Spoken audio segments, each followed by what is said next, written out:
ಸಂಕ್ಷಿಪ್ತ ಶ್ರೀ ಶಿವಪುರಾಣ ಶ್ರೀ ರುದ್ರ ಸಂಹಿತೆ. ಪಾರ್ವತಿಯ ತಪಸ್ಸಿನ ಕುರಿತು ದೃಢತೆ.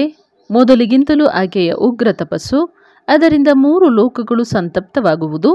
ಸಮಸ್ತ ದೇವತೆಗಳೊಂದಿಗೆ ಬ್ರಹ್ಮ ಮತ್ತು ವಿಷ್ಣು ಭಗವಾನ್ ಶಿವನ ಬಳಿಗೆ ಹೋಗುವುದು. ಬ್ರಹ್ಮದೇವರು ಹೇಳುತ್ತಾರೆ, ಮುನೀಶ್ವರನೇ, ಶಿವನ ಪ್ರಾಪ್ತಿಗಾಗಿ ಪಾರ್ವತಿಯು ಹೀಗೆ ತಪಸ್ಸು ಮಾಡುತ್ತಾ ಅನೇಕ ವರ್ಷಗಳು ಕಳೆದವು. ಆದರೂ ಭಗವಾನ್ ಶಂಕರನು ಪ್ರಕಟನಾಗಲಿಲ್ಲ. ಆಗ ಹಿಮಾಚಲ, ಮೀನಾದೇವಿ, ಮೇರು, ಮಂದರಾಚಲ ಮೊದಲಾದವರು ಬಂದು ಪಾರ್ವತಿಯನ್ನು ಸಮಜಾಯಿಸಿ, ಶಿವನ ಪ್ರಾಪ್ತಿಯು ಅತ್ಯಂತ ದುಷ್ಕರವಾಗಿದೆ ಎಂದು ಹೇಳಿ, ನೀನು ತಪಸ್ಸನ್ನು ಬಿಟ್ಟು ಮನೆಗೆ ಮರಳು ಎಂದು ಒತ್ತಾಯಿಸಿದರು. ಆಗ ಅವರೆಲ್ಲರ ಮಾತು ಕೇಳಿ ಪಾರ್ವತಿಯು ಹೇಳಿದಳು, ತಂದೆ ತಾಯಿಯವರೇ ಹಾಗೂ ಬಾಂಧವರೇ, ನಾನು ಹಿಂದೆ ಹೇಳಿದ ಮಾತನ್ನು ನೀವೆಲ್ಲ ಮರೆತು ಬಿಟ್ಟಿರಾ? ಇರಲಿ, ಈಗಲೂ ನನ್ನ ಪ್ರತಿಜ್ಞೆಯನ್ನು ಕೇಳಿರಿ. ಸಿಟ್ಟಿನಿಂದ ಕಾಮದೇವನನ್ನು ಭಸ್ಮ ಮಾಡಿಬಿಟ್ಟ ಮಹಾದೇವನು ವಿರಕ್ತನಾಗಿದ್ದರೂ ನಾನು ನನ್ನ ತಪಸ್ಸಿನಿಂದ ಆ ಭಕ್ತವತ್ಸಲ ಭಗವಾನ್ ಶಂಕರನನ್ನು ಖಂಡಿತವಾಗಿ ಸಂತುಷ್ಟಗೊಳಿಸುವೆನು. ನೀವೆಲ್ಲರೂ ಸಂತೋಷದಿಂದ ತಮ್ಮ ತಮ್ಮ ಮನೆಗಳಿಗೆ ತೆರಳಿರಿ. ಮಹಾದೇವನು ಸಂತುಷ್ಟನಾಗುವುದರಲ್ಲಿ ಸಲ್ಲದ ವಿಚಾರದ ಅವಶ್ಯಕತೆ ಇಲ್ಲ. ಕಾಮದೇವನನ್ನು ಭಸ್ಮವಾಗಿಸಿದ, ಈ ಪರ್ವತದ ವನವನ್ನು ಭಸ್ಮ ಮಾಡಿದ ಆ ಭಗವಾನ್ ಶಂಕರನನ್ನು ನಾನು ಕೇವಲ ತಪಸ್ಸಿನಿಂದಲೇ ಇಲ್ಲಿಗೆ ಕರೆಸುವೆನು. ಮಹಾನುಭಾವರೇ, ಮಹಾ ತಪೋಬಲದಿಂದಲೇ ಭಗವಾನ್ ಸದಾಶಿವನ ಸೇವೆಯು ಸುಲಭವಾಗಬಲ್ಲುದು ಎಂಬುದನ್ನು ನೀವೆಲ್ಲ ತಿಳಿಯಿರಿ. ಇದನ್ನು ನಾನು ನಿಮ್ಮಲ್ಲಿ ತ್ರಿವಾರ ಸತ್ಯವಾಗಿ ಹೇಳುತ್ತಿದ್ದೇನೆ. ಸುಮಧುರವಾಗಿ ಮಾತನಾಡುವ ಪರ್ವತ ರಾಜಕುಮಾರಿ ಶಿವೆಯು ತಾಯಿ ಮೇನೆಯಲ್ಲಿ, ಅಣ್ಣ ಮೈನಾಕನಲ್ಲಿ, ತಂದೆ ಹಿಮವಂತನಲ್ಲಿ, ಮಂದರಾಚಲನೆ ಮೊದಲಾದವರಲ್ಲಿ ಹೀಗೆ ಹೇಳಿ ಸುಮ್ಮನಾದಳು. ಶಿವೆಯು ಹೀಗೆ ಹೇಳಿದಾಗ ಬುದ್ಧಿವಂತರಾದ ಹಿಮವಂತನೇ ಮೊದಲಾದವರು ಗಿರಿಜೆಯನ್ನು ಪದೇ ಪದೇ ಪ್ರಶಂಸಿಸುತ್ತಾ ಅತ್ಯಂತ ವಿಸ್ಮಿತರಾಗಿ ಬಂದ ಹಾಗೆಯೇ ಮರಳಿದರು. ಅವರೆಲ್ಲರೂ ಹೊರಟು ಹೋದ ಬಳಿಕ ಸಖಿಯರಿಂದ ಸುತ್ತುವರಿದ ಪಾರ್ವತಿಯು ಮನಸ್ಸಿನಲ್ಲಿ ಯಥಾರ್ಥವಾಗಿ ನಿಶ್ಚಯಿಸಿಕೊಂಡು ಮೊದಲಿಗಿಂತಲೂ ಹೆಚ್ಚು ಉಗ್ರವಾದ ತಪಸ್ಸಿಗೆ ತೊಡಗಿದಳು. ಮುನಿಶ್ರೇಷ್ಠನೇ, ಆಕೆಯ ಮಹಾನ್ ತಪಸ್ಸಿನಿಂದ ದೇವತೆಗಳು, ಅಸುರರು, ಮನುಷ್ಯರು ಮತ್ತು ಚರಾಚರ ಪ್ರಾಣಿಗಳ ಸಹಿತ 3 ಲೋಕಗಳು ಸಂತಪ್ತವಾದವು. ಆಗ ಸಮಸ್ತ ದೇವತೆಗಳು, ಅಸುರರು, ಯಕ್ಷರು, ಕಿನ್ನರರು, ಚಾರಣರು, ಸಿದ್ಧರು, ಸಾಧ್ಯರು, ಮುನಿಗಳು, ವಿದ್ಯಾಧರರು, ದೊಡ್ಡ ದೊಡ್ಡ ನಾಗರು, ಪ್ರಜಾಪತಿಗಳು, ಗುಹ್ಯಕರು ಹಾಗೂ ಇತರ ಜನರು ಮಹಾನ್ ಕಷ್ಟಕ್ಕೆ ಒಳಗಾದರು. ಆದರೆ ಇದರ ಕಾರಣ ಯಾರಿಗೂ ಅರಿವಾಗಲಿಲ್ಲ. ಆಗ ಇಂದ್ರಾದಿ ದೇವತೆಗಳೆಲ್ಲರೂ ಸೇರಿ ಗುರು ಬೃಹಸ್ಪತ್ಯಾಚಾರ್ಯರ ಸಲಹೆಯಂತೆ ಅತೀವ ವಿಫಲತೆಯಿಂದ ಸುಮೇರು ಪರ್ವತದಲ್ಲಿರುವ ವಿಧಾತನಾದ ನನಗೆ ಶರಣು ಬಂದರು. ಆಗ ಅವರೆಲ್ಲರ ಶರೀರಗಳು ಸುಡುತ್ತಿದ್ದವು. ಅಲ್ಲಿಗೆ ಬಂದು ನನಗೆ ವಂದಿಸಿಕೊಂಡು ವ್ಯಾಕುಲರೂ ಕಾಂತಿಹೀನರೂ ಆದ ದೇವತೆಗಳು ನನ್ನನ್ನು ಸ್ತುತಿಸಿ ಒಟ್ಟಿಗೆ, ಪ್ರಭುವೇ, ಜಗತ್ತು ಸಂತಪ್ತವಾಗುವುದಕ್ಕೆ ಕಾರಣವೇನಿರಬಹುದು ಎಂದು ನನ್ನಲ್ಲಿ ಕೇಳಿದರು.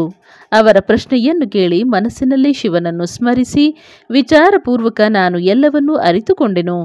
ಈಗ ವಿಶ್ವದಲ್ಲಿ ಉಂಟಾದ ದಾಹವು ಗಿರಿಜೆಯ ತಪಸ್ಸಿನ ಫಲವಾಗಿದೆ ಎಂದು ತಿಳಿದು ನಾನು ಅವರೆಲ್ಲರೊಂದಿಗೆ ಬೇಗನೆ ಕ್ಷೀರಸಾಗರಕ್ಕೆ ಹೋದೆನು. ಅಲ್ಲಿಗೆ ಹೋಗಲು ಭಗವಾನ್ ವಿಷ್ಣುವಿಗೆ ಎಲ್ಲವನ್ನೂ ತಿಳಿಸುವುದೇ ಉದ್ದೇಶವಾಗಿತ್ತು. ಅಲ್ಲಿ ಭಗವಾನ್ ಶ್ರೀಹರಿಯು ಸುಖಾಸೀನದಲ್ಲಿ ವಿರಾಜಮಾನನಾಗಿರುವುದನ್ನು ನೋಡಿದೆನು. ದೇವತೆಗಳೊಂದಿಗೆ ನಾನು ಕೈಜೋಡಿಸಿ ನಮಸ್ಕಾರ ಪೂರ್ವಕ ಸ್ತುತಿಸುತ್ತಾ, ಮಹಾವಿಷ್ಣುವೇ, ತಪಸ್ಸಿಗೆ ತೊಡಗಿರುವ ಪಾರ್ವತಿಯ ಉಗ್ರವಾದ ತಪಸ್ಸಿನಿಂದ ಸಂತಪ್ತರಾಗಿ ನಾವೆಲ್ಲರೂ ನಿನಗೆ ಶರಣು ಬಂದಿರುವೆವು. ನಮ್ಮನ್ನು ಕಾಪಾಡು ಎಂದು ವಿನಂತಿಸಿಕೊಂಡೆವು. ನಮ್ಮೆಲ್ಲರ ಮಾತನ್ನು ಕೇಳಿ ಶೇಷಶಯ್ಯೆಯಲ್ಲಿ ಕುಳಿತಿರುವ ಭಗವಾನ್ ಲಕ್ಷ್ಮೀಪತಿಯು ನಮ್ಮಲ್ಲಿ ಇಂತೆಂದನು. ಶ್ರೀ ವಿಷ್ಣುವು ಹೇಳಿದನು, ದೇವತೆಗಳಿರ, ಇಂದು ನಾನು ಪಾರ್ವತಿಯ ತಪಸ್ಸಿನ ಕಾರಣವನ್ನು ತಿಳಿದುಕೊಂಡೆ. ಆದ್ದರಿಂದ ನಿಮ್ಮೊಂದಿಗೆ ಈಗ ಪರಮೇಶ್ವರ ಶಿವನ ಬಳಿಗೆ ಹೋಗುತ್ತೇನೆ. ನಾವೆಲ್ಲರೂ ಸೇರಿ ಅವನು ಗಿರಿಜೆಯನ್ನು ಮದುವೆಯಾಗಿ ತನ್ನಲ್ಲಿಗೆ ಕರೆತರುವಂತೆ ಪ್ರಾರ್ಥಿಸೋಣ. ಅಮರರಿರ, ಈಗ ಸಮಸ್ತ ಜಗತ್ತಿನ ಕಲ್ಯಾಣಕ್ಕಾಗಿ ಭಗವಂತನಲ್ಲಿ ಶಿವೆಯ ಪಾಣಿಗ್ರಹಣಕ್ಕಾಗಿ ಒತ್ತಾಯಿಸಬೇಕಾಗಿದೆ. ದೇವಾಧಿದೇವನಾದ ಪಿನಾಕಧಾರಿ ಭಗವಾನ್ ಶಿವನು ಶಿವೆಗೆ ವರ ಕೊಡಲು ಹೇಗಾದರೂ ಆಕೆಯ ಆಶ್ರಮಕ್ಕೆ ಹೋಗುವಂತೆ ನಾವೆಲ್ಲರೂ ಪ್ರಯತ್ನಿಸಬೇಕಾಗಿದೆ. ಆದ್ದರಿಂದ ಪರಮ ಮಂಗಲಮಯ ಮಹಾಪ್ರಭು ರುದ್ರನು ತಪಸ್ಸು ಮಾಡುವಲ್ಲಿಗೆ ನಾವೆಲ್ಲರೂ ಹೋಗೋಣ. ಭಗವಾನ್ ವಿಷ್ಣುವಿನ ಈ ಮಾತನ್ನು ಕೇಳಿ ಸಮಸ್ತ ದೇವತೆಗಳು, ಹಠಮಾರಿಯೂ ಕ್ರೋಧಿಯೂ ಎಲ್ಲವನ್ನೂ ಸುಡಲು ಉದ್ಯುಕ್ತನಾದ ಪ್ರಳಯ ಭಯಂಕರ ರುದ್ರನಿಗೆ ಅತ್ಯಂತ ಭಯಗೊಂಡು ನುಡಿದರು. ದೇವತೆಗಳು ಹೇಳಿದರು, ಭಗವಂತನೇ, ಮಹಾಭಯಂಕರನೂ ಕಾಲಾಗ್ನಿ ರುದ್ರನಂತೆ ಇರುವವನೂ ಭಯಾನಕ ನೇತ್ರಗಳಿಂದ ಕೂಡಿದವನೂ ಆದ ರೋಷ ತುಂಬಿದ ಮಹಾಪ್ರಭು ರುದ್ರನ ಬಳಿಗೆ ನಾವು ಹೋಗಲಾರೆವು. ಏಕೆಂದರೆ ಮೊದಲು ಅವನು ಕುಪಿತನಾಗಿ ದುರ್ಜಯನಾದ ಕಾಮನನ್ನು ಸುಟ್ಟು ಬಿಟ್ಟಿದ್ದನು. ಹಾಗೆಯೇ ನಮ್ಮನ್ನು ಸುಟ್ಟು ಬಿಡುವನು. ಇದರಲ್ಲಿ ಸಂದೇಹವೇ ಇಲ್ಲ. ಮುನಿಯೇ, ಇಂದ್ರಾದಿ ದೇವತೆಗಳ ಮಾತನ್ನು ಕೇಳಿ ಲಕ್ಷ್ಮೀಪತಿ ಶ್ರೀಹರಿಯು ಅವರೆಲ್ಲರನ್ನೂ ಸಂತೈಸುತ್ತಾ ಹೀಗೆ ನುಡಿದನು. ಶ್ರೀಹರಿಯು ಹೇಳಿದನು, ದೇವತೆಗಳಿರ, ನೀವೆಲ್ಲರೂ ಪ್ರೇಮಾದರಗಳಿಂದ ನನ್ನ ಮಾತನ್ನು ಕೇಳಿರಿ. ಭಗವಾನ್ ಶಿವನು ದೇವತೆಗಳ ಒಡೆಯನು, ಅವರ ಭಯವನ್ನು ನಾಶ ಮಾಡುವವನು ಆಗಿದ್ದಾನೆ. ಅವನು ನಿಮ್ಮನ್ನು ಸುಡಲಾರನು. ನೀವೆಲ್ಲರೂ ಚತುರರಾಗಿದ್ದೀರಿ. ಆದ್ದರಿಂದ ನೀವು ಶಂಭುವನ್ನು ಕಲ್ಯಾಣಕಾರಿ ಎಂದು ತಿಳಿದು ನಮ್ಮೊಂದಿಗೆ ಶ್ರೇಷ್ಠ ಪ್ರಭು ಆ ಮಹಾದೇವನಲ್ಲಿ ಶರಣಾಗಬೇಕು. ಭಗವಾನ್ ಶಿವನು ಪುರಾಣ ಪುರುಷನು, ಸರ್ವೇಶ್ವರನು, ವರಣೀಯನು, ಪರಾತ್ಪರನು, ತಪಸ್ವಿಯು, ಪರಮಾತ್ಮ ಸ್ವರೂಪನೂ ಆಗಿರುವನು. ಆದ್ದರಿಂದ ನಾವು ಅವನಲ್ಲಿ ಅವಶ್ಯವಾಗಿ ಶರಣಾಗಬೇಕು. ಪ್ರಭಾವಶಾಲಿ ವಿಷ್ಣುವು ಹೀಗೆ ಹೇಳಿದಾಗ ದೇವತೆಗಳೆಲ್ಲರೂ ಅವನೊಂದಿಗೆ ಪಿನಾಕಪಾಣಿ ಶಿವನನ್ನು ದರ್ಶಿಸಲು ಹೊರಟರು. ದಾರಿಯಲ್ಲಿ ಪಾರ್ವತಿಯ ಆಶ್ರಮವು ಮೊದಲು ಸಿಗುತ್ತಿತ್ತು. ಆದ್ದರಿಂದ ಆ ಗಿರಿರಾಜ ನಂದಿನಿಯ ತಪಸ್ಸನ್ನು ನೋಡಲು ವಿಷ್ಣುವೇ ಮೊದಲಾದ ದೇವತೆಗಳು ಕುತೂಹಲದಿಂದ ಆಕೆಯ ಆಶ್ರಮಕ್ಕೆ ಹೋದರು. ಪಾರ್ವತಿಯ ಶ್ರೇಷ್ಠ ತಪಸ್ಸನ್ನು ನೋಡಿ ದೇವತೆಗಳೆಲ್ಲರೂ ಅವಳ ಉತ್ತಮ ತೇಜದಿಂದ ವ್ಯಾಪ್ತರಾದರು. ಅವರು ತಪಸ್ಸಿನಲ್ಲಿ ತೊಡಗಿರುವ ಆ ತೇಜೋಮಯ ಜಗದಂಬಿಕೆಗೆ ನಮಸ್ಕರಿಸಿ ಸಾಕ್ಷಾತ್ ಸಿದ್ಧಿ ಸ್ವರೂಪ ಶಿವಾದೇವಿಯ ತಪಸ್ಸನ್ನು ಭೂರಿ ಭೂರಿ ಪ್ರಶಂಸಿಸುತ್ತಾ ದೇವತೆಗಳೆಲ್ಲರೂ ಭಗವಾನ್ ವೃಷಭಧ್ವಜನಿರುವಲ್ಲಿಗೆ ಹೋದರು. ಮುನಿಯೇ, ಅಲ್ಲಿಗೆ ಹೋಗಿ ದೇವತೆಗಳೆಲ್ಲರೂ ಮೊದಲು ನಿನ್ನನ್ನು ಶಿವನ ಬಳಿಗೆ ಕಳಿಸಿ ತಾವು ಮದನ ದಹನಕಾರಿ ಭಗವಾನ್ ಹರನಿಂದ ದೂರವೇ ನಿಂತುಕೊಂಡರು. ಭಗವಾನ್ ಶಿವನು ಕುಪಿತನಾಗಿರುವನೋ ಪ್ರಸನ್ನನಾಗಿರುವನೋ ಎಂಬುದನ್ನು ಅಲ್ಲಿಂದಲೇ ನೋಡುತ್ತಾ ನಿಂತರು. ನಾರದನೇ, ನೀನಾದರೂ ಸದಾ ನಿರ್ಭಯನಾಗಿರುವವನು ಹಾಗೂ ವಿಶೇಷವಾಗಿ ಶಿವನ ಭಕ್ತನಾಗಿರುವೆ. ಆದ್ದರಿಂದ ನೀನು ಭಗವಾನ್ ಶಿವನ ಬಳಿಗೆ ಹೋಗಿ ಅವನು ಸರ್ವಥಾ ಪ್ರಸನ್ನನಾಗಿರುವುದನ್ನು ನೋಡಿದೆ. ಮತ್ತೆ ಅಲ್ಲಿಂದ ಮರಳಿ ಬಂದು ವಿಷ್ಣುವೇ ಮೊದಲಾದ ದೇವತೆಗಳನ್ನು ಭಗವಾನ್ ಶಿವನ ಬಳಿಗೆ ಕರೆದುಕೊಂಡು ಹೋದೆ. ಅಲ್ಲಿಗೆ ಹೋಗಿ ವಿಷ್ಣುವೇ ಮೊದಲಾದ ದೇವತೆಗಳೆಲ್ಲರೂ ಭಕ್ತವತ್ಸಲ ಭಗವಾನ್ ಶಿವನು ಆನಂದದಿಂದ ಪ್ರಸನ್ನ ಮುದ್ರೆಯಲ್ಲಿ ಕುಳಿತಿರುವುದನ್ನು ನೋಡಿದರು. ತನ್ನ ಗಣಗಳಿಂದ ಸುತ್ತುವರಿದ ಶಂಭುವು ತಪಸ್ವಿಯ ರೂಪವನ್ನು ಧರಿಸಿ ಯೋಗ ಪಟ್ಟದಲ್ಲಿ ಆಸೀನನಾಗಿದ್ದನು. ಆ ಪರಮೇಶ್ವರ ರೂಪಿ ಶಂಕರನನ್ನು ದರ್ಶಿಸಿ ನನ್ನೊಂದಿಗೆ ಶ್ರೀ ವಿಷ್ಣುವು ಹಾಗೂ ಇತರ ದೇವತೆಗಳು, ಸಿದ್ಧರು, ಮುನೀಶ್ವರರು ಅವನಿಗೆ ನಮಸ್ಕರಿಸಿ ವೇದೋಪನಿಷತ್ತುಗಳ ಮಂತ್ರಗಳಿಂದ ಅವನನ್ನು ಸ್ತೋತ್ರ ಮಾಡಿದರು. ದೇವತೆಗಳು ಭಗವಾನ್ ಶಿವನಲ್ಲಿ ಪಾರ್ವತಿಯೊಂದಿಗೆ ವಿವಾಹವಾಗಲು ಒತ್ತಾಯಿಸಿದುದು. ಭಗವಂತನು ವಿವಾಹದ ದೋಷಗಳನ್ನು ತಿಳಿಸಿ ಸ್ವೀಕರಿಸದಿರುವುದು ಹಾಗೂ ಅವರು ಪುನಃ ಪ್ರಾರ್ಥಿಸಿದಾಗ ಸ್ವೀಕರಿಸುವುದು. ಬ್ರಹ್ಮದೇವರು ಹೇಳುತ್ತಾರೆ, ನಾರದನೇ, ದೇವತೆಗಳು ಅಲ್ಲಿಗೆ ಹೋಗಿ ಭಗವಾನ್ ರುದ್ರನಿಗೆ ನಮಸ್ಕರಿಸಿ ಅವನನ್ನು ಸ್ತುತಿಸಿದರು. ಆಗ ನಂದಿಕೇಶ್ವರನು ಭಗವಾನ್ ಶಿವನ ದೀನ ಬಂಧುತ್ವ ಹಾಗೂ ಭಕ್ತವತ್ಸಲತೆಯನ್ನು ಪ್ರಶಂಸಿಸುತ್ತಾ ಹೇಳುತ್ತಾನೆ, ಪ್ರಭೋ, ದೇವತೆಗಳು ಮತ್ತು ಮುನಿಗಳು ಸಂಕಟಕ್ಕೊಳಗಾಗಿ ನಿನಗೆ ಶರಣು ಬಂದಿರುವರು. ಸರ್ವೇಶ್ವರನೇ, ನೀನು ಅವರನ್ನು ಉದ್ಧರಿಸು. ದಯಾಳುವಾದ ನಂದಿಯು ಹೀಗೆ ಸೂಚಿಸಿದಾಗ ಭಗವಾನ್ ಶಂಭುವು ನಿಧಾನವಾಗಿ ಕಣ್ಣುಗಳನ್ನು ತೆರೆದು ಧ್ಯಾನದಿಂದ ಬಹಿರ್ಮುಖನಾದನು. ಸಮಾಧಿಯಿಂದ ಎಚ್ಚೆತ್ತ ಪರಮಜ್ಞಾನಿ ಪರಮಾತ್ಮ ಸ್ವಾಮಿ ಶಂಭುವು ಸಮಸ್ತ ದೇವತೆಗಳಲ್ಲಿ ಇಂತೆಂದನು. ಶಂಭುವು ಹೇಳಿದನು, ಶ್ರೀ ವಿಷ್ಣು ಮತ್ತು ಬ್ರಹ್ಮಾದಿ ದೇವತೆಗಳಿರ, ನೀವೆಲ್ಲರೂ ನನ್ನ ಬಳಿಗೆ ಏಕೆ ಬಂದಿರುವಿರಿ? ನೀವು ಬಂದಿರುವ ಕಾರಣವನ್ನು ಬೇಗನೆ ಹೇಳಿರಿ. ಭಗವಾನ್ ಶಂಕರನ ಮಾತನ್ನು ಕೇಳಿ ದೇವತೆಗಳೆಲ್ಲರೂ ಸಂತೋಷಗೊಂಡು ಬಂದ ಕಾರಣವನ್ನು ತಿಳಿಸಲಿಕ್ಕಾಗಿ ಭಗವಾನ್ ವಿಷ್ಣುವಿನ ಕಡೆಗೆ ನೋಡಿದರು. ಆಗ ಶಿವನ ಭಕ್ತನಾದ ಹಾಗೂ ದೇವತೆಗಳ ಹಿತಕಾರಿಯಾದ ಶ್ರೀ ವಿಷ್ಣುವು ನಾನು ತಿಳಿಸಿದ ದೇವತೆಗಳ ಮಹತ್ತರ ಕಾರ್ಯವನ್ನು ಹೇಳತೊಡಗಿದನು. ಶಂಭುವೇ, ತಾರಕಾಸುರನು ದೇವತೆಗಳಿಗೆ ಅತ್ಯಂತ ಅದ್ಭುತ ಹಾಗೂ ಮಹಾ ಕಷ್ಟಗಳನ್ನು ಕೊಟ್ಟಿರುವನು. ಇದನ್ನು ಅರಿಕೆ ಮಾಡಿಕೊಳ್ಳಲೆಂದೇ ದೇವತೆಗಳು ಇಲ್ಲಿಗೆ ಬಂದಿರುವರು. ಭಗವಂತನೇ, ನಿನ್ನ ಔರಸ ಪುತ್ರನಿಂದಲೇ ತಾರಕ ದೈತ್ಯನು ಸಾಯಬಲ್ಲನು, ಬೇರೆ ಯಾರಿಂದಲೂ ಸಾಯಲಾರನು. ಇದು ಸರ್ವಥಾ ಸತ್ಯವಾಗಿದೆ. ಮಹಾದೇವನೇ, ಇದರ ಕುರಿತು ವಿಚಾರ ಮಾಡಿ ದಯೆದೋರು. ನಿನಗೆ ನಮಸ್ಕರಿಸುತ್ತಿದ್ದೇವೆ. ಸ್ವಾಮಿ, ತಾರಕಾಸುರನಿಂದ ಉಂಟಾದ ಈ ಕಷ್ಟದಿಂದ ನೀನು ದೇವತೆಗಳನ್ನು ಉದ್ಧರಿಸು. ದೇವ ಶಂಭುವೇ, ನೀನು ಬಲಗೈಯಿಂದ ಗಿರಿಜೆಯ ಪಾಣಿಗ್ರಹಣ ಮಾಡು. ಗಿರಿರಾಜ ಹಿಮವಂತನು ಅರ್ಪಿಸುತ್ತಿರುವ ಮಹಾನುಭಾವಳಾದ ಪಾರ್ವತಿಯನ್ನು ಪಾಣಿಗ್ರಹಣ ಮಾಡಿ ಅನುಗ್ರಹಿಸು ಎಂದು ವಿನಂತಿಸಿಕೊಂಡನು. ಶ್ರೀ ವಿಷ್ಣುವಿನ ಮಾತನ್ನು ಕೇಳಿದ ಯೋಗಪರಾಯಣ ಭಗವಾನ್ ಶಿವನು ಅವರೆಲ್ಲರಿಗೆ ಉತ್ತಮ ಗತಿಯನ್ನು ದರ್ಶಿಸುತ್ತಾ ಹೀಗೆ ನುಡಿದನು. ದೇವತೆಗಳಿರ, ನಾನು ಸರ್ವಾಂಗ ಸುಂದರಿ ಗಿರಿಜಾ ದೇವಿಯನ್ನು ಸ್ವೀಕರಿಸುತ್ತಲೇ ಸಮಸ್ತ ಸುರೇಶ್ವರರು ಮತ್ತು ಋಷಿ ಮುನಿಗಳು ಸಕಾಮರಾಗಿ ಹೋಗುವರು. ಮತ್ತೆ ಅವರು ಪರಮಾರ್ಥ ಪಥದಲ್ಲಿ ನಡೆಯಲು ಸಮರ್ಥರಾಗಲಾರರು. ದುರ್ಗೆಯು ತನ್ನ ಪಾಣಿಗ್ರಹಣ ಮಾತ್ರದಿಂದಲೇ ಕಾಮದೇವನನ್ನು ಜೀವಂತಗೊಳಿಸುವಳು. ವಿಷ್ಣುವೇ, ನಾನು ಕಾಮದೇವನನ್ನು ಸುಟ್ಟು ದೇವತೆಗಳ ಬಹುದೊಡ್ಡ ಕಾರ್ಯವನ್ನು ಸಿದ್ಧಗೊಳಿಸಿರುವೆನು. ಇಂದಿನಿಂದ ಎಲ್ಲ ಜನರು ನನ್ನೊಂದಿಗೆ ಸುನಿಶ್ಚಿತ ರೂಪದಿಂದ ನಿಷ್ಕಾಮರಾಗಿ ಇರಲಿ. ದೇವತೆಗಳಿರ, ನಾನಿರುವಂತೆಯೇ ನೀವೆಲ್ಲರೂ ಬೇರೆ ಬೇರೆಯಾಗಿದ್ದುಕೊಂಡು ಯಾವುದೇ ವಿಶೇಷ ಪ್ರಯತ್ನವನ್ನು ಮಾಡದೆ ಅತ್ಯಂತ ದುಷ್ಕರವಾದ ಉತ್ತಮ ತಪಸ್ಸನ್ನು ಮಾಡಬಲ್ಲಿರಿ. ಈಗ ಆ ಮದನನು ಇಲ್ಲದಿರುವುದರಿಂದ ನೀವೆಲ್ಲ ದೇವತೆಗಳು ಸಮಾಧಿಯ ಮೂಲಕ ಪರಮಾನಂದವನ್ನು ಅನುಭವಿಸುತ್ತಾ ನಿರ್ವಿಕಾರರಾಗಿರಿ. ಏಕೆಂದರೆ ಕಾಮವು ನರಕವನ್ನು ಕೊಡುವಂತಹುದು.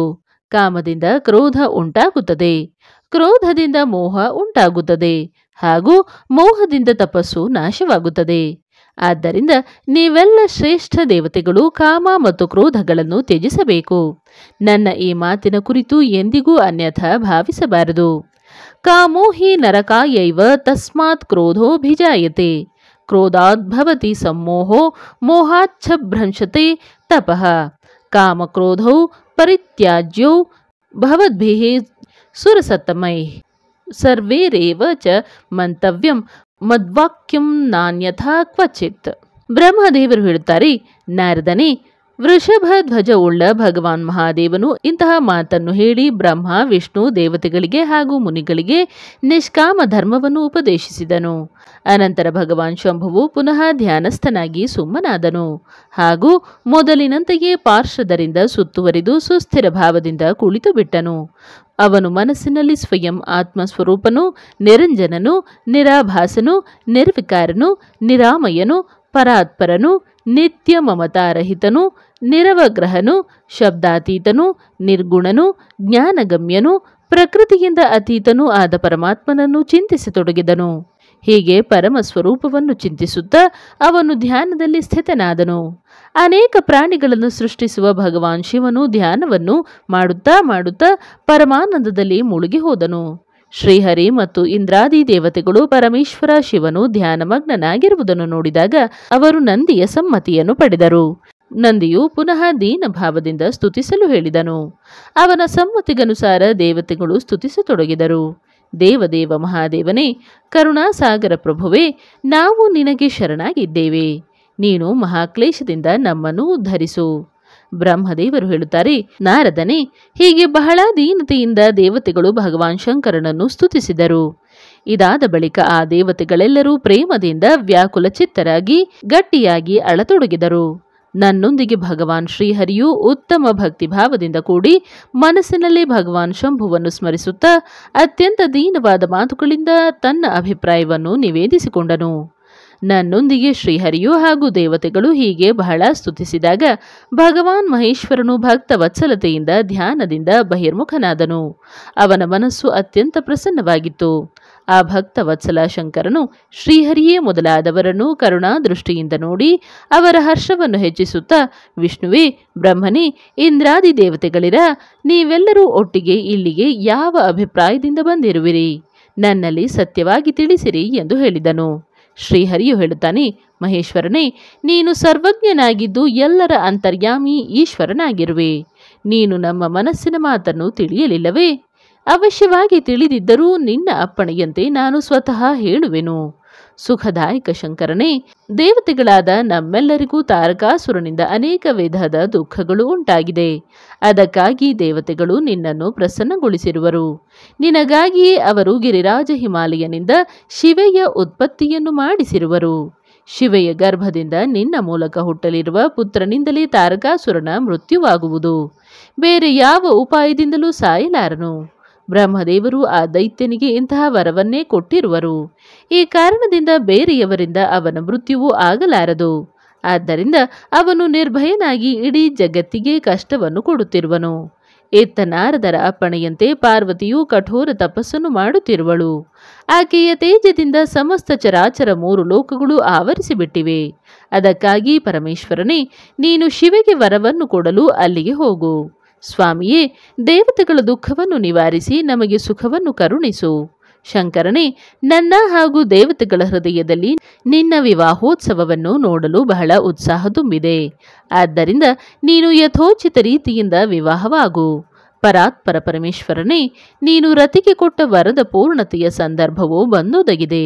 ಆದ್ದರಿಂದ ನಿನ್ನ ಪ್ರತಿಜ್ಞೆಯನ್ನು ಬೇಗನೆ ಸಫಲಗೊಳಿಸು. ಬ್ರಹ್ಮದೇವರು ಹೇಳುತ್ತಾರೆ, ನಾರದನೇ, ಹೀಗೆ ಹೇಳಿ ಅವನಿಗೆ ನಮಸ್ಕರಿಸಿ ಶ್ರೀ ವಿಷ್ಣುವೇ ಮೊದಲಾದ ದೇವತೆಗಳು ಮತ್ತು ಮಹರ್ಷಿಗಳು ನಾನಾ ವಿಧದ ಸ್ತೋತ್ರಗಳಿಂದ ಪುನಃ ಅವನನ್ನು ಸ್ತುತಿಸಿ ಎಲ್ಲರೂ ಅವನ ಎದುರಿಗೆ ನಿಂತುಕೊಂಡರು. ಭಕ್ತಾಧೀನನಾದ ಭಗವಾನ್ ಶಂಕರನು ವೇದ ಮರ್ಯಾದೆಯ ರಕ್ಷಕರಾದ ದೇವತೆಗಳ ಮಾತನ್ನು ಕೇಳಿ ನಗುತ್ತಾ ನುಡಿದನು, ಎಲೈ ಹರಿಯೇ, ವಿಧಿಯೇ ಹಾಗೂ ದೇವತೆಗಳಿರ, ನಾನು ಯಥೋಚಿತ ವಿಶೇಷತಃ ವಿವೇಕಪೂರ್ಣ ಮಾತನ್ನು ಹೇಳುತ್ತಿದ್ದೇನೆ. ನೀವೆಲ್ಲರೂ ಆದರದಿಂದ ಕೇಳಿರಿ. ವಿವಾಹವಾಗುವುದು ಮನುಷ್ಯರಿಗೆ ಉಚಿತ ಕಾರ್ಯವಲ್ಲ. ಏಕೆಂದರೆ ವಿವಾಹವು ದೃಢವಾಗಿ ಬಂಧಿಸುವ ಒಂದು ದೊಡ್ಡ ಸರಪಳಿಯಾಗಿದೆ. ಜಗತ್ತಿನಲ್ಲಿ ಅನೇಕ ಕುಸಂಗಗಳಿವೆ, ಆದರೆ ಸ್ತ್ರೀಯಳ ಸಂಘವು ಅವುಗಳಲ್ಲಿ ಬಹಳ ಹೆಚ್ಚಿನದಾಗಿದೆ. ಮನುಷ್ಯನು ಎಲ್ಲ ಬಂಧನಗಳಿಂದ ಬಿಡುಗಡೆ ಹೊಂದಬಲ್ಲನು, ಆದರೆ ಸ್ತ್ರೀ ಪ್ರಸಂಗ ರೂಪಿ ಬಂಧನದಿಂದ ಅವನು ಮುಕ್ತನಾಗಲಾರನು. ಕಬ್ಬಿಣದ ಅಥವಾ ಮರದ ಬೇಡಿಗಳಲ್ಲಿ ದೃಢವಾಗಿ ಬಂಧಿತನಾದ ಮನುಷ್ಯನು ಒಂದಲ್ಲ ಒಂದು ದಿನ ಬಿಡುಗಡೆ ಹೊಂದಬಲ್ಲನು, ಆದರೆ ಸ್ತ್ರೀ ಪುತ್ರಾದಿಗಳ ಬಂಧನದಲ್ಲಿ ಬಿದ್ದ ಮನುಷ್ಯನು ಎಂದಿಗೂ ಬಿಡುಗಡೆಯಾಗಲಾರದು. ಮಹಾಬಂಧನದಲ್ಲಿ ಕೆಡಹುವ ವಿಷಯಗಳು ಸದಾ ಬೆಳೆಯುತ್ತಲೇ ಇರುತ್ತವೆ. ಮನಸ್ಸು ವಿಷಯಗಳ ವಶೀಭೂತನಾದವನಿಗೆ ಮೋಕ್ಷವು ಸ್ವಪ್ನದಲ್ಲಿಯೂ ದುರ್ಲಭವಾಗಿದೆ. ವಿದ್ವಾಂಸನಾದವನು ಸುಖವನ್ನು ಬಯಸುವುದಾದರೆ ವಿಷಯಗಳನ್ನು ವಿಧಿವತ್ತಾಗಿ ತ್ಯಜಿಸಬೇಕು. ವಿಷಯಗಳನ್ನು ವಿಷದಂತೆ ಎಂದು ಹೇಳಲಾಗಿದೆ, ಅದರಿಂದ ಮನುಷ್ಯನು ಸಾಯುವನು. ವಿಷಯೀಯ ಜೊತೆಗೆ ಮಾತುಕತೆಯಾಡಿದ ಮಾತ್ರದಿಂದಲೇ ಮನುಷ್ಯನು ಕ್ಷಣಾರ್ಧದಲ್ಲಿ ಪತಿತನಾಗುತ್ತಾನೆ. ವಿಷಯಗಳನ್ನು ಕಲ್ಲು ಸಕ್ಕರೆ ಬೆರೆಸಿದ ಮದಿರೆ ಎಂದು ಆಚಾರ್ಯರು ಹೇಳಿರುವರು. ವಿಷಯಗಳ ಇವೆಲ್ಲ ದೋಷಗಳು ನನಗೆ ತಿಳಿದಿದ್ದರೂ ನಾನು ನಿಮ್ಮ ಪ್ರಾರ್ಥನೆಯನ್ನು ಸಫಲಗೊಳಿಸುವೆನು. ಏಕೆಂದರೆ ನಾನು ಭಕ್ತರ ಅಧೀನದಲ್ಲಿರುವವನು ಹಾಗೂ ಭಕ್ತ ವತ್ಸಲತೆಯಿಂದಾಗಿ ಉಚಿತ ಅನುಚಿತ ಎಲ್ಲ ಕಾರ್ಯಗಳನ್ನು ಮಾಡುವವನು. ಅದಕ್ಕಾಗಿ 3 ಲೋಕಗಳಲ್ಲಿಯೂ ನನ್ನ ಪ್ರಸಿದ್ಧಿ ಇದೆ. ಭಕ್ತರಿಗಾಗಿ ನಾನು ಅನೇಕ ಸಲ ಬಹಳಷ್ಟು ಪ್ರಯತ್ನ ಮಾಡಿ ಕಷ್ಟಗಳನ್ನು ಸಹಿಸಿದ್ದೇನೆ. ಗೃಹಪತಿಯಾಗಿ ವಿಶ್ವಾನರ ಮುನಿಯ ದುಃಖವನ್ನು ದೂರಗೊಳಿಸಿರುವೆನು. ಹರಿಯೇ, ವಿಧಿಯೇ, ಈಗ ಹೆಚ್ಚು ಹೇಳುವ ಅವಶ್ಯಕತೆಯಿಲ್ಲ. ನನ್ನ ಪ್ರತಿಜ್ಞೆಯನ್ನು ನೀವೆಲ್ಲರೂ ಚೆನ್ನಾಗಿ ತಿಳಿದಿದ್ದೀರಿ. ಭಕ್ತರ ಮೇಲೆ ವಿಪತ್ತುಗಳು ಬಂದಾಗಲೆಲ್ಲ ನಾನು ತತ್ಕ್ಷಣ ಅವರ ಎಲ್ಲ ಕಷ್ಟಗಳನ್ನು ದೂರ ಮಾಡುತ್ತೇನೆ ಎಂಬುದನ್ನು ಸತ್ಯವಾಗಿ ಹೇಳುತ್ತಿದ್ದೇನೆ. ತಾರಕಾಸುರನಿಂದ ನಿಮಗೆಲ್ಲರಿಗೆ ಪ್ರಾಪ್ತವಾದ ದುಃಖವನ್ನು ನಾನು ಅರಿತಿದ್ದೇನೆ, ಅದನ್ನೂ ದೂರ ಮಾಡುವೆನು ಎಂದು ಸತ್ಯವಾಗಿ ಹೇಳುತ್ತಿದ್ದೇನೆ. ನನ್ನ ಮನಸ್ಸಿನಲ್ಲಿ ವಿವಾಹವಾಗುವ ಇಚ್ಛೆಯೂ ಇಲ್ಲದಿದ್ದರೂ ನಾನು ಪುತ್ರೋತ್ಪಾದನೆಗಾಗಿ ಗಿರಿಜೆಯೊಂದಿಗೆ ವಿವಾಹವಾಗುವೆನು. ದೇವತೆಗಳಾದ ನೀವೆಲ್ಲರೂ ಈಗ ನಿರ್ಭಯರಾಗಿ ತಮ್ಮ ತಮ್ಮ ಮನೆಗಳಿಗೆ ತೆರಳಿರಿ. ನಾನು ನಿಮ್ಮ ಕಾರ್ಯವನ್ನು ಸಿದ್ಧಗೊಳಿಸುವೆನು. ಈ ವಿಷಯದಲ್ಲಿ ಇನ್ನೂ ಯಾವುದೇ ವಿಚಾರ ಮಾಡಬೇಕಾಗಿಲ್ಲ. ಬ್ರಹ್ಮದೇವರು ಹೇಳುತ್ತಾರೆ, ನಾರದನೇ, ಹೀಗೆ ಹೇಳಿ ಭಗವಾನ್ ಶಂಕರನು ಸುಮ್ಮನಾಗಿ ಸಮಾಧಿಯಲ್ಲಿ ಸ್ಥಿತನಾದನು. ವಿಷ್ಣುವೇ ಮೊದಲಾದ ದೇವತೆಗಳೆಲ್ಲರೂ ತಮ್ಮ ತಮ್ಮ ಧಾಮಕ್ಕೆ ತೆರಳಿದರು.